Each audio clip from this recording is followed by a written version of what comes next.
Welcome, everyone. My guest today is Mr. Brandon Brown, and Brandon has truly been one of the elite sales reps in the Cutco vector world for the last 4 or 5 years. He started in the business 12 years ago. In fact, it was 7707 when Brandon Brown started working with us. It's been a lucky number for you, Brandon, and over $4 million in career personal sales. Particularly strong here the last few years. In 2015, Brandon sold 402,000, was number one in the nation in his competitive category. In 2016, Brandon sold 688,000, was number one rep overall in the company. 2017, 769,000, again, number one rep overall in the company. In 2018, 815,000, a number two rep overall in the company. So we are talking with a sales champion today. He has mentored numerous other reps, both in the Western region and outside of the Western region. He has run the LA events team, which has created the prolific results at the LA County Fair on an annual basis. And Brandon is also a pioneer of Cutco's what's called their federal program, which is selling Cutco internationally at military bases around the world. So truly one of the elite salespeople in the company and someone that can teach a lot about sales of both Cutco and of anything else. So thank you, Brandon, for making time to be here with me today. Absolutely. I'm glad to be here. Yeah, fantastic. Well, let's hear a little bit about your background, Brandon, and how you ended up being a sales rep for Cutco and Vector Marketing. So take us back to the early days of Brandon Brown. The days before 7707. So I graduated high school that year in 2007. And once I graduated, I told myself I needed to get a summer job before going to school at Cal Poly and make some extra cash. And so one of the first jobs I ever had, which some people may have heard of this restaurant, it's called the Soup Plantation, and it's essentially a buffet of sorts. So I went in for an interview and impressed the manager so well that instead of being a busser, I was a cashier. So I got to have interaction with every single customer that walked in. And so I started that job maybe in, I would say, May, June timeframe of 2007, worked there for about a month to 2 months. And then towards the end of my term at the Soup Plantation, I had gotten a letter in the mail from Vector, and it was telling me what the base pay, which was $16 per appointment at the time. And it looked like a good opportunity, but I thought to myself, you know what? I already have a job. Why would I need another job? So I ignored the first letter. And maybe like 2 weeks later, I got another letter in the mail. And I remember vividly sitting on my porch, my mom's porch, she's on a glass of wine, and I'm opening up my mail, and it was another letter, the same thing. Hey, we have this opportunity. And I asked my mom, hey, what do you think? Like, this is the second time I got this letter. I'm feeling really good about my job at the Soup Plantation right now. I'm making $9 an hour. I mean, what do you think? And she said, it wouldn't hurt to go in for an interview at the very least. And I was like, you know what, you're right. I'll always put yourself in a position of choice. And so I decided to go in for the interview. And I remember walking up to the office, went through the interview process. By the time I left, I was pretty stoked for what the opportunity was. I was blown away by the quality of the knives. And interesting enough, I accepted the job, went home, realized my mom had no clue where we even got it from, but we had one piece of Cutco, so I was giving her the full demo of everything I knew at that time from the interview.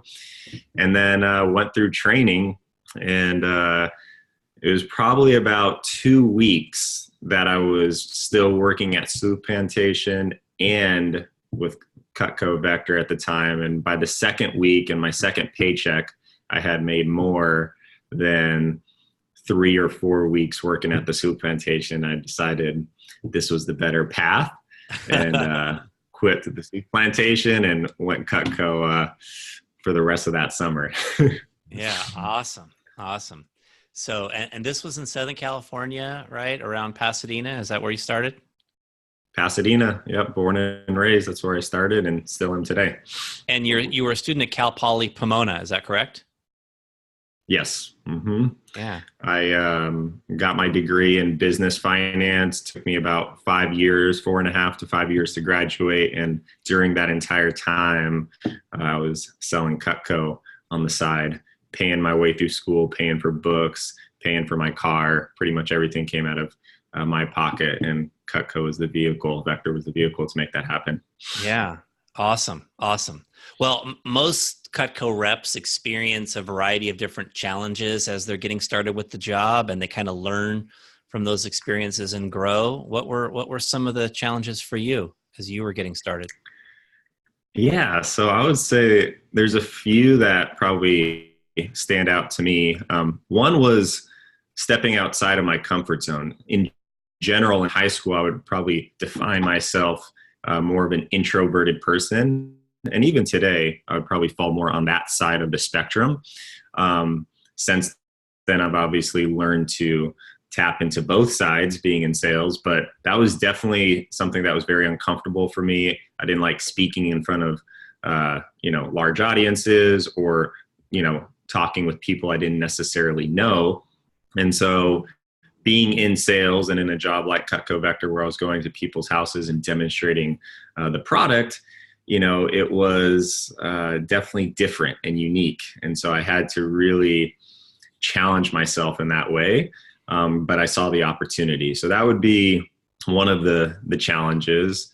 I also, in the first few months and really my whole college career while I was selling Cutco, I was constantly being faced with the challenge of having to make a choice between being popular and hanging out with my friends and having fun and doing the things they were doing that summer or any summer throughout the college years, or choosing to work and, build a business and work on myself and do the things that I knew were important to help forward my career in the right direction.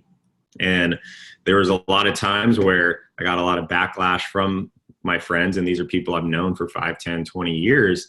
And they were always giving me a hard time. And so I was constantly battling that.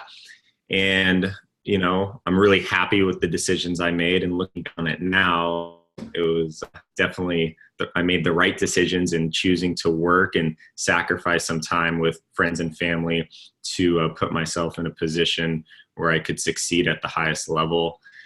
And I would say probably the third largest challenge was specifically my first conference I went to. I remember seeing someone sell $10,000 in Cutco for a 2-week contest. I just remember looking up on that stage and being blown away by how impressive that was, to be able to sell $10,000 in 2 weeks. And I told myself at this next conference, which they call Summer Conference 2, that I was going to sell $10,000.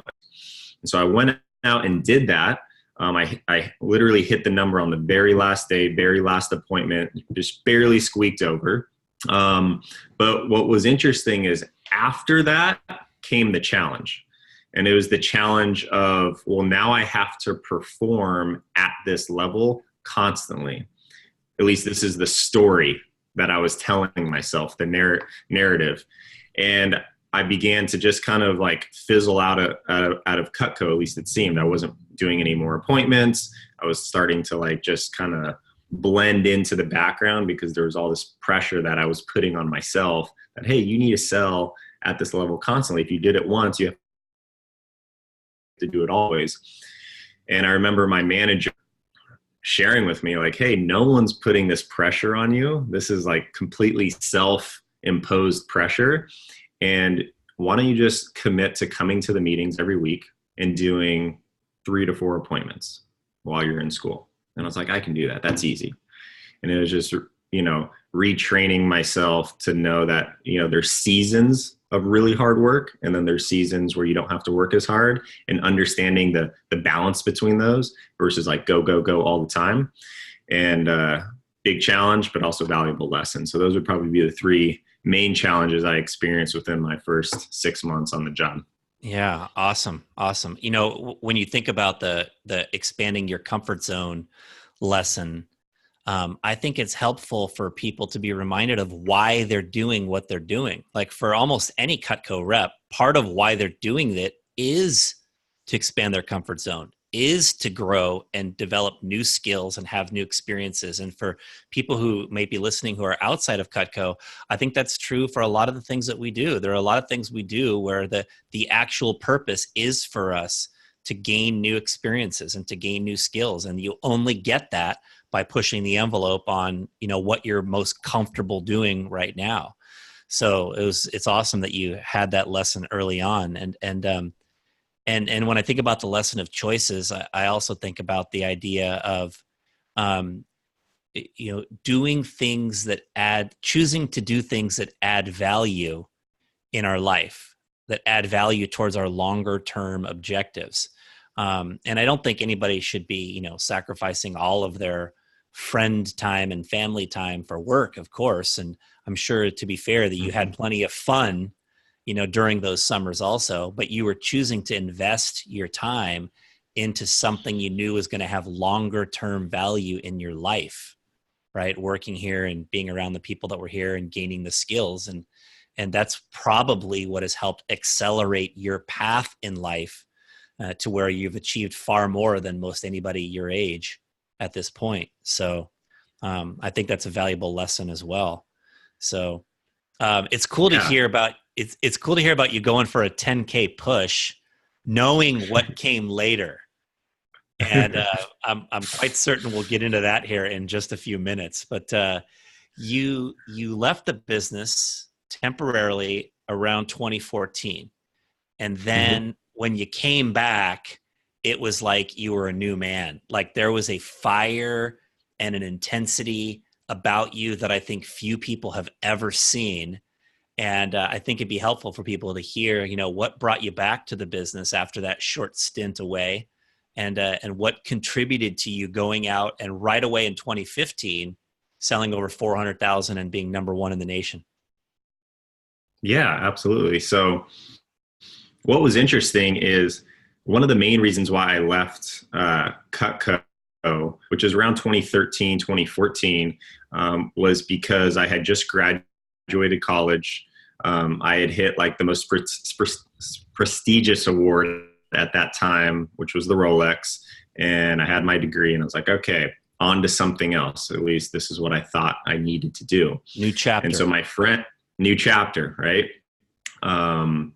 And also just this level, there was a level of, ego that I had with myself. Is like, oh, I can't do the same job that I had when I was a freshman in college. That would look bad to everybody else, right?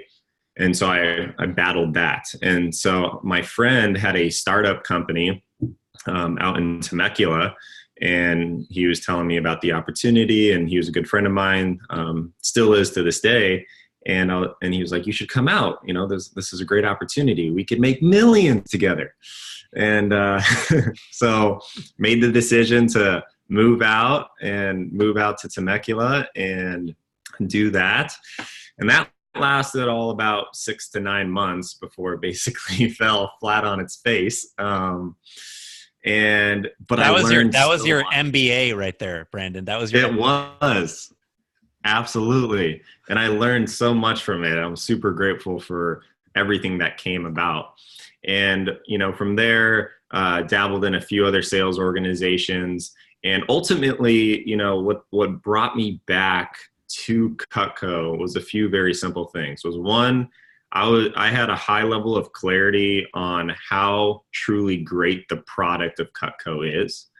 because I was having like past customers call me and they're like, hey, do you still work for Cutco? I need to buy some. I love my product. I was running into family members and friends and past customers who were sharing how much they loved the product. And so that was one thing. And the second thing was just the culture, experiencing other cultures, trying other things.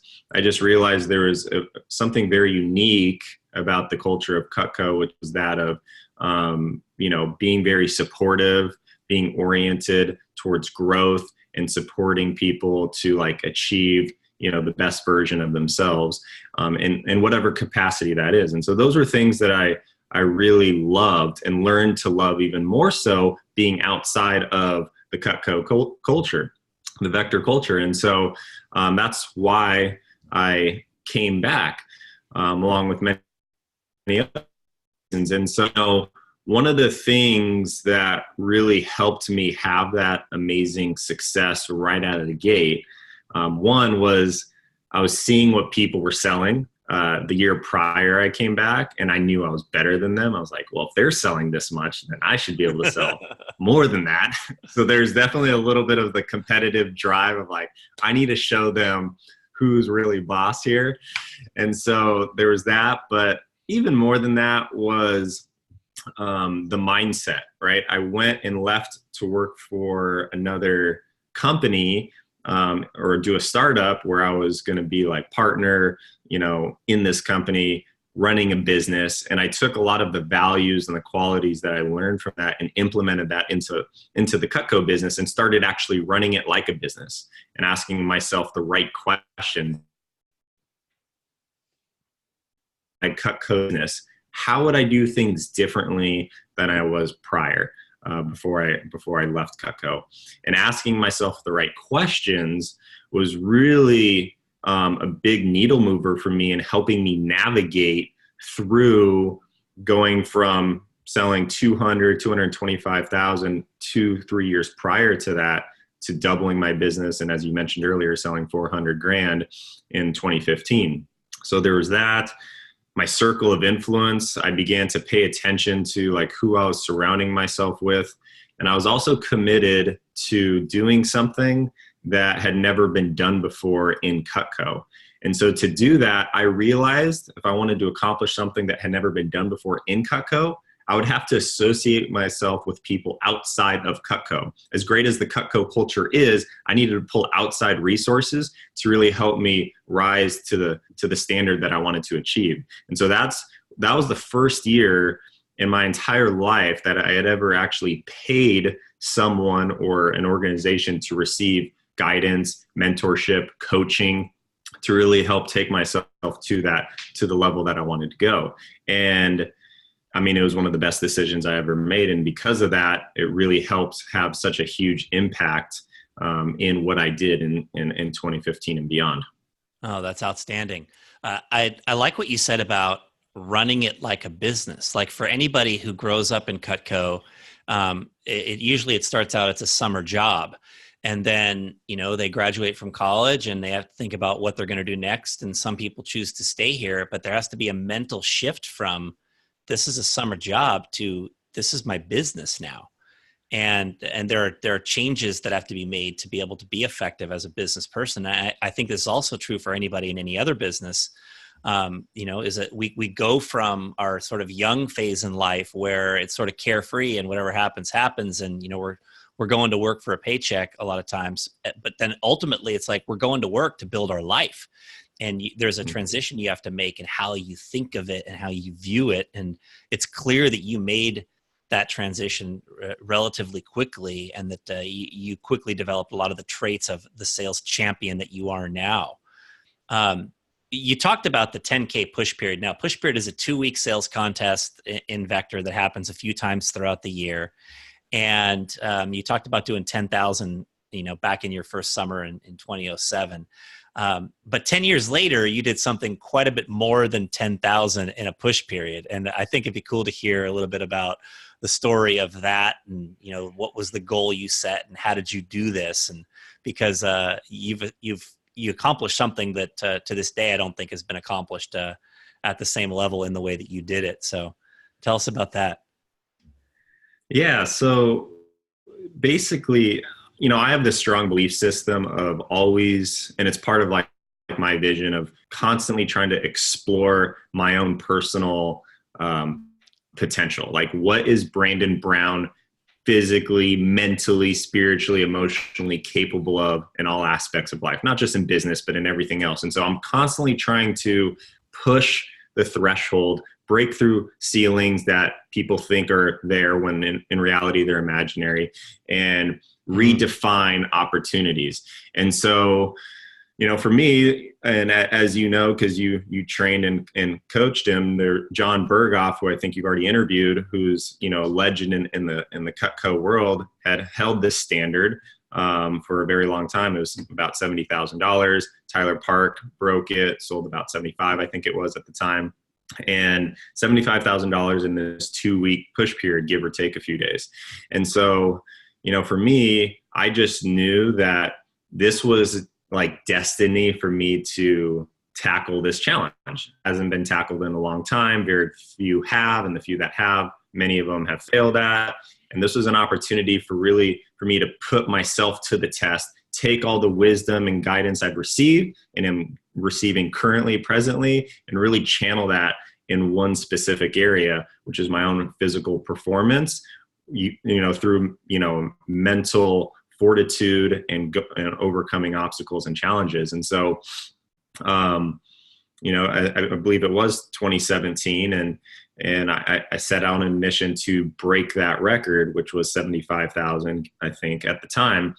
And what's interesting is that the preparation for me personally started back in December when I was planning my year of where are the sales going to come from. So it was about 8 to 9 months of like preparation, planning, strategy to make sure that I was going to show up ready to crush this goal. And so that's what I did, made sure I was honing my skill sets, doing everything that I needed to make that happen. And, the contest comes, the 2-week period. I think ours was about maybe 16 days. So I think we had 2 extra days there, and went out to sell, $75,000. And I realized relatively quickly by probably day 10 that I was definitely on pace for hitting it. And I had a chance to sell even more. And I remember that one asked me, well, you can sell the 75,000 or the 80,000 and break the record, or what was your initial reason for doing this to begin with? And I was like, to challenge myself to see what I'm fully capable of. And it was that powerful question that was asked to me, 3 or 4 or 5 or about 5 days before the contest ended, that really made the mental shift of, what, I'm going to really push the boundaries and push the limits. And I was like, I'm going for 100. It was like, I made the decision that is what was going to happen. And so I did. And I had, at that point, I don't remember where I was at exactly, but I just knew I had to sell, $10,000 to $15,000 a day, the last three or 4 days to like make it happen.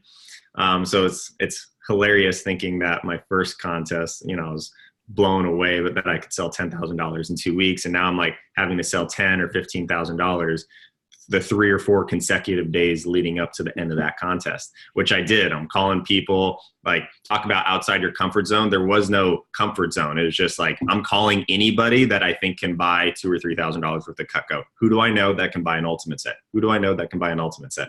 And it's just, and then, people were just funneling in.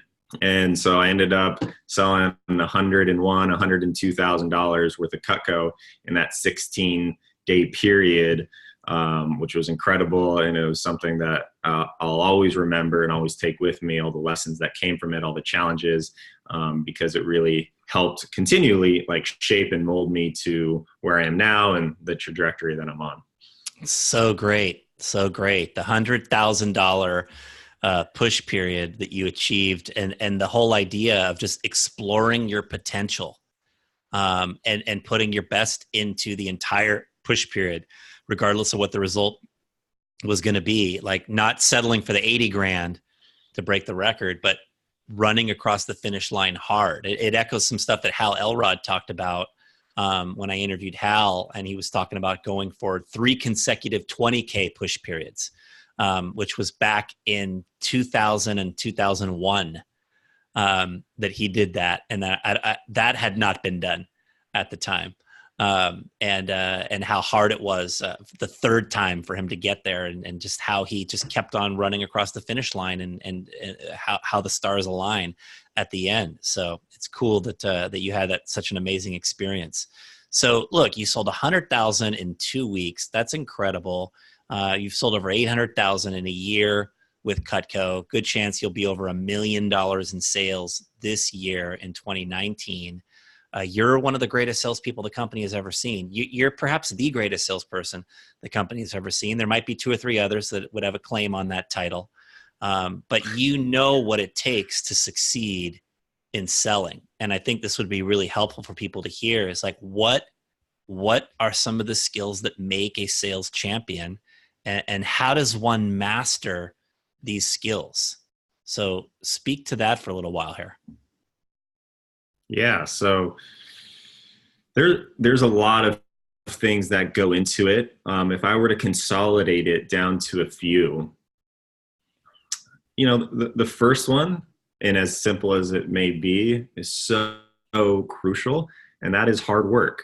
Like, you have to be willing to put in the work if you want to become a champion in sales in any industry. There's no cutting corners. There's only, I need to work hard and like build this business and grind it out. Now, like I mentioned earlier on the podcast, is that there's different seasons for different things to take place. So it's not like you have to do that 24/7 for the rest of your life. But I realized that for me to move the needle in the direction I wanted to go, it was going to take a high level of hard work and discipline in that arena. The second thing would be resilience, specifically because there's constantly challenges that I have faced and that anyone who's performed at a really high level will face on the business side and on the personal side. And you have to be able to take those obstacles, take those challenges, and be committed enough to find a solution to overcome them. And I have found time and time again that the larger the goal is, the larger the what you want to accomplish is, especially if it's something that's never been done before, you're going to get just as equal amount of obstacles. And so you have to be able to acknowledge that, like respect the goal, respect the challenges, respect what it actually takes. People don't really respect it. They think they have an idea, but they never spend the time actually, meditating and reflecting on what is it actually going to take to do what this, person does or what I want to accomplish. They just see it and say, oh, I can do that, or I want to do that. They don't really take the time to internalize it. So that would be number 2. Number 3 would be having a humble attitude. And I'm constantly checking myself in this category because it's very easy when you've performed at a really high level for X amount of years to think that you know it all. And so I'm constantly like checking myself and asking myself, okay, where can I learn? Where's the biggest opportunity for growth? And when I'm listening to conferences, or I really put on that hat of, okay, I'm going to find the 1 or 2 nuggets from this message, from this talk, even if it's a topic that I feel like I could deliver just as good, if not better, because there's, sometimes there's only that one little nugget from a 20-minute, 30-minute message, and that's all you need. And sometimes it's something you've already heard, but then asking yourself, am I really actually implementing this? And do my actions and results prove that I'm implementing it? Because there's a difference between acknowledging and knowing and then integrating. And then there's a difference between integrating and then actually your results showing that you're doing it. And so there's these multiple phases. And so I'm always asking myself, whatever's being taught, where does that fall in those categories, and how can I do that better? So those are just a few that come to mind off the top of my head, and we can go from there. Yeah, the concept of resilience really resonated for me. And I just thought about the idea that high goals are hard. right? It's like if you're setting high goals, it's by definition, it's difficult to do, particularly if you're setting goals that nobody's ever done. Well, duh, there's a reason why nobody's ever done it. It's really hard to do. And if you're taking on any challenge that's really hard to do, you're going to stub your toe from time to time, or worse, you're going to have a lot of difficulty, and you've got to be able to get past that. And that's why so many people don't achieve high goals, is that they stop along that path, right? They get to some type of adversity that triggers in their mind that, oh, I can't do it. And they give up. And champions have to learn to fight that tendency mentally to want to give up, break past that, because a lot of times right on the other side of that are a whole new range of answers and ideas that helps you take things to a higher level. And you've clearly demonstrated that over the years. And I feel like the idea of humility is important because it creates a hunger, for more when you develop that, and that's critical as well. One of the things I've admired about you, Brandon, is that when you teach from the podium, your words are so precise and they're so effective. It's clear that you've worked on your game, very much so. And I think that for anyone in sales, there are a lot of scenarios that are repeated or play out over and over again. And we've got to get good at handling those scenarios. And it's not an off the cuff, let me just throw out whatever comes to my mind approach that ends up working. It's learning the precise answers to different questions or concerns a customer might have, and being able to deliver those with the right words, but also the right demeanor and the right level of confidence. And you are an expert at that. You're the best I've ever seen at that. And how does one develop that area of being great in sales?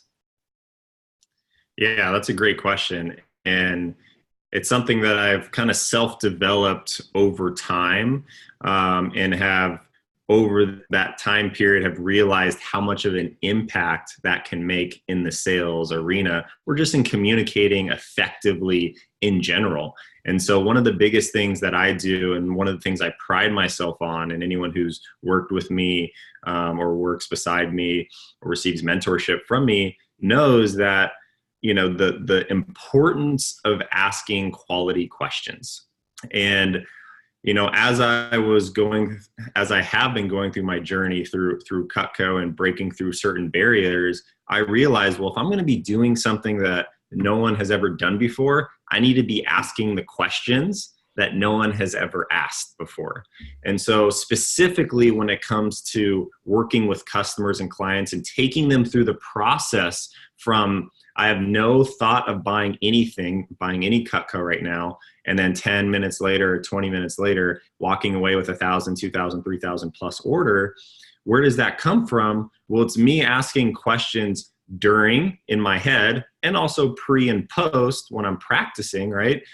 What does the customer need to feel? What does the customer need to experience? What do they need to embody for them to go from one point of the sales process to another point, and then all the way through to the very end? And so asking those questions, if a customer gives an objection and there's something they're unsure of, me getting really clear on what the actual objection is. Is it what they're saying, or is it mean something else based on their body language and a few other factors that play into part? And so anyone who's been in sales long enough knows that I believe it's 93% of communication is nonverbal. So even though the words are critical, there's a lot of other components to it, your body language, your tonality, that have most impact and most effect on how you communicate. And so it's taking the psychology behind what a customer needs to feel and experience, bundling that all together, and then taking them through the process, and also doing it from a place of service and integrity.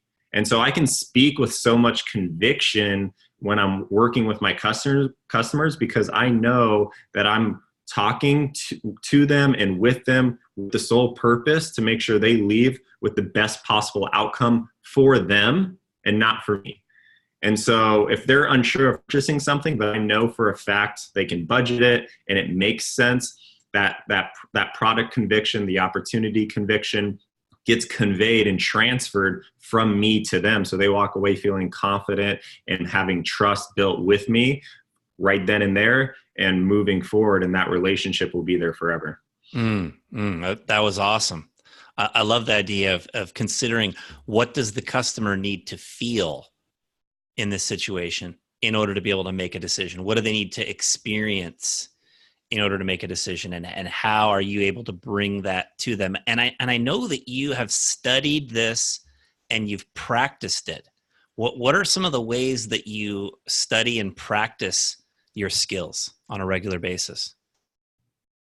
So there's a few things. For one, it's spending time after every single day, or even sometimes in the moment of like a long sales day, and reflecting on the interaction that just took place.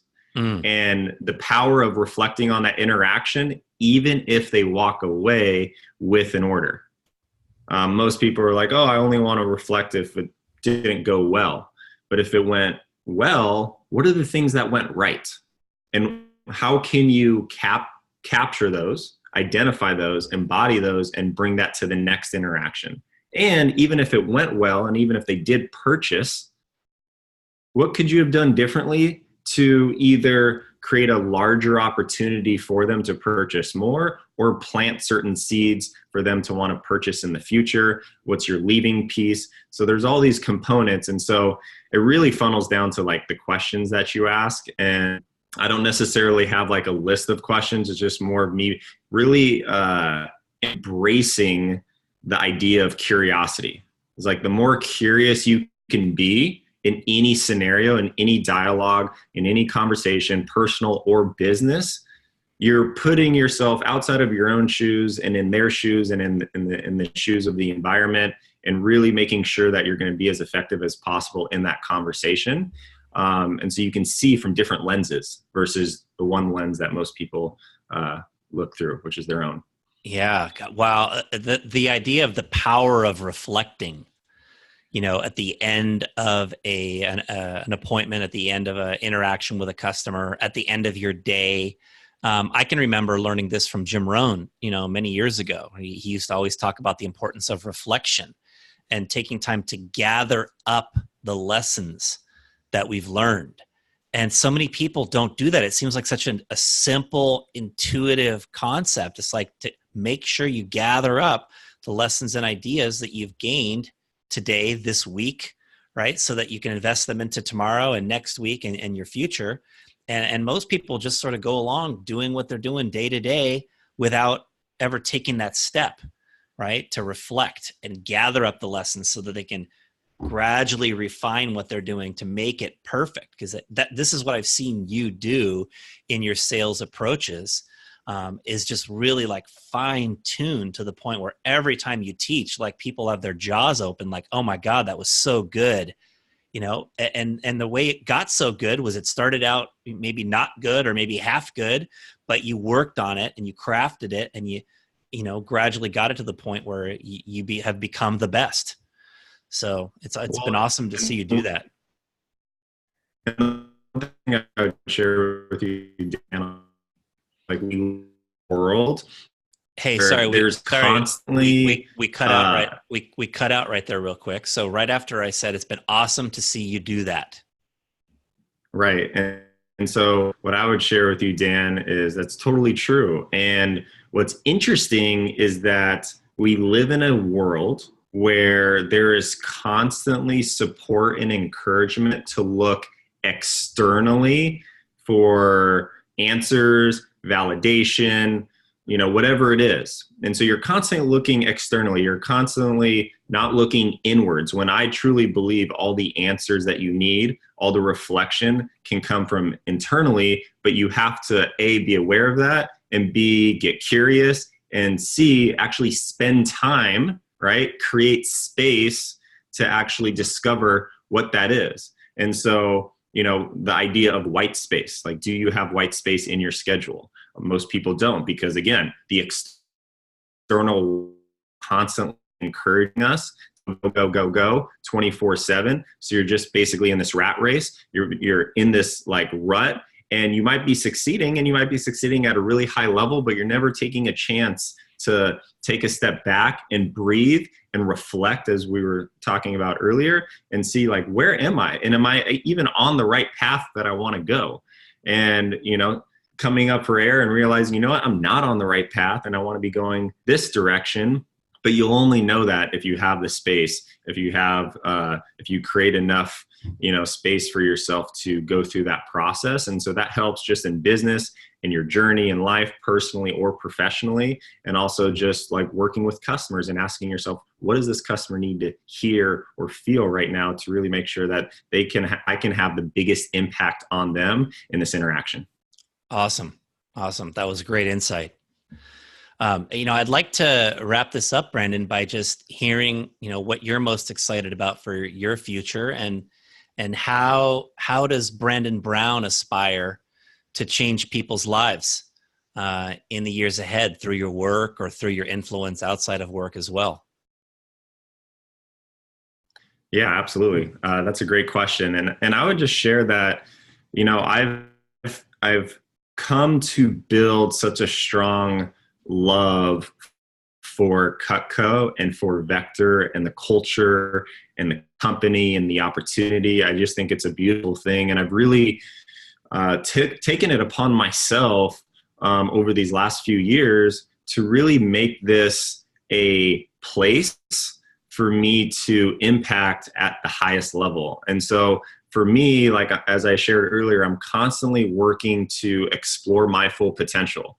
But the reason I want to do that has very little to do from like a selfish point of view, but more so of, I know if I explore my full potential, I can encourage and inspire other people within the Cutco realm and even outside of the Cutco realm to explore their full potential and to test themselves and challenge themselves and grow outside of their comfort zone. And so these last few years, I've just really been able to see you know, my hard work in a lot of different ways unfold and have that ripple effect with the people that I'm mentoring within the Cutco community, people that I coach and mentor outside of the Cutco community, even if it's just a friend who's looking for guidance. And I'm beginning to see them respond and want to be better themselves because they're seeing what I'm accomplishing. And so, you know, I love Cutco. I think I'll always be involved with Cutco to some capacity for the rest of my life because it's such a great platform and I've built such a great community here. But, you know, for me, my mission is to inspire and impact people at the highest level. And I'm not necessarily sure like what that would look like long-term, 5, 10, 15, 20 years from now. But I know that right now, the skill sets that I'm learning to be able to lead others and lead myself first and most importantly, and then lead others and lead and help those people become leaders themselves so then they can lead people is the path that I'm on and what gets most fired up and most inspired. That's awesome. Well, hey, if Cutco reps or anybody outside the business want to connect with you on social media, what are the platforms that you use? So I use Instagram and Facebook. They're mostly just my personal accounts. I don't know what the user handles are. I guess I could look them up. But yeah, those are the two. Facebook and Instagram. We'll get the handles in the show notes here for sure. Well, Brandon, just to wrap this up, I can say some things about you that I've observed here in the last few years, especially getting to work more closely with you, with the relationship that we've had. One of the words that comes to my mind when I think about you is thoughtful. You're thoughtful, not in like the way of like being considerate to others. You are that also, but you're thoughtful in this idea of reflecting that you just talked about recently, right? Like you really think about what you're doing. You think about your life. You think about your business.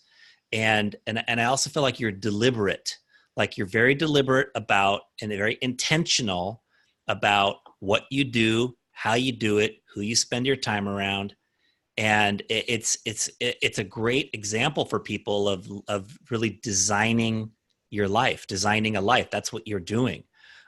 You're of course highly skilled. Like I am in awe oftentimes of the high level of skill you've developed in this business, which is incredible.